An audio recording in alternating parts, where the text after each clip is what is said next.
C'est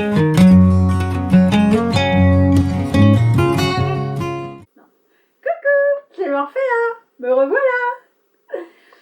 Est-ce que vous avez remarqué que l'été, c'est toujours le moment des petits tests rigolos? Il y en a plein les magazines.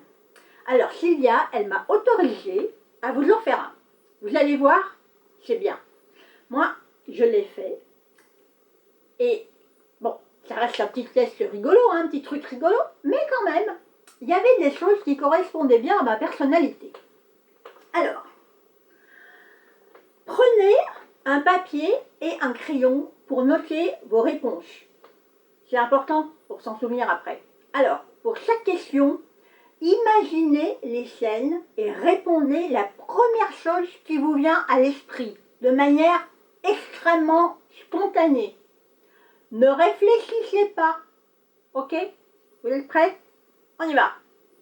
Question numéro 1. Vous marchez dans une forêt. Qui est à vos côtés? Vite, quelle est la personne qui est à vos côtés? Question numéro 2. Au cours de votre marche, vous apercevez un animal. Quel animal est-ce? Vite, vite, vite, vite, vite, vite. Question numéro 3. Quelle est votre réaction face à lui? C'est-à-dire plutôt passif ou agressif? Vite, vite, vite, vite. Vous arrivez dans une clairière. Au centre se trouve la maison de vos rêves. Quelle est sa taille? Petite, grande, moyenne? Vite. Question numéro 5. Une clôture entoure-t-elle cette maison? 6. Vous entrez et vous apercevez la salle à manger et la table. Qu'y a-t-il sur et autour de la table? Question numéro 7. Sur la table, vous trouvez un bol. De quelle matière est-il fait? Et que faites-vous avec ce bol à la question numéro 8? Question numéro 9. Vous sortez et vous vous trouvez face à un plan d'eau.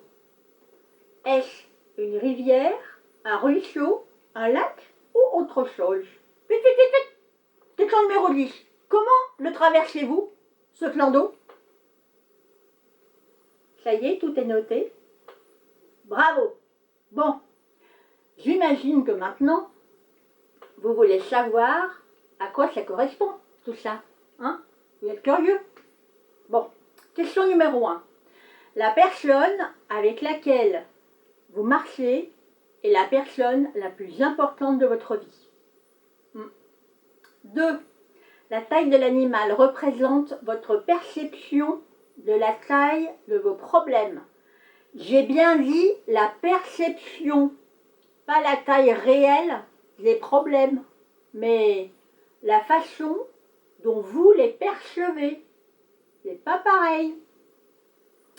La question numéro 3, votre réaction face à l'animal, ça symbolise votre façon de faire face à vos problèmes. 4. La grandeur de la maison, la taille de la maison, elle est proportionnelle à votre désir et à votre motivation de régler vos soucis. 5. S'il n'y a pas de clôture, vous êtes plutôt ouvert, un peu extraverti et assez confiant. Attention de ne pas être un peu trop, à moins que vous soyez aussi un tantinet claustrophobe. Et les visiteurs sont les bienvenus à tout moment chez vous. En revanche, une clôture, ça indique une personnalité plus réservée, plus méfiante, qui aime préserver sa vie privée. Attention que cette méfiance ne tourne pas non plus à l'obsession. 6. S'il n'y a pas de fleurs, de nourriture sur la table ou de personnes autour, ça représente une tendance un peu maussade, pessimiste et peu enthousiaste. Le 7. Le matériau du bol symbolise la durabilité de votre relation avec la personne nommée à la question numéro 1. Bon, vous réfléchirez.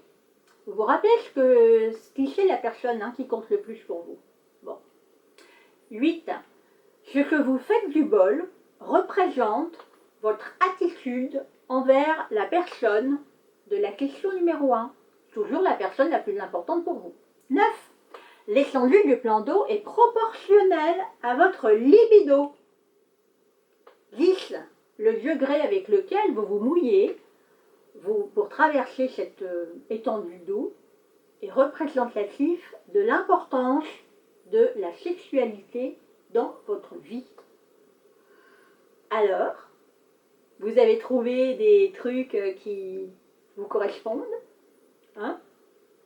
Et si vous n'en avez pas trouvé, c'est soit que vous n'avez pas fait le test spontanément, comme j'ai dit, soit que vous devriez réfléchir à certaines réponses que vous ne trouvez pas appropriées à vous.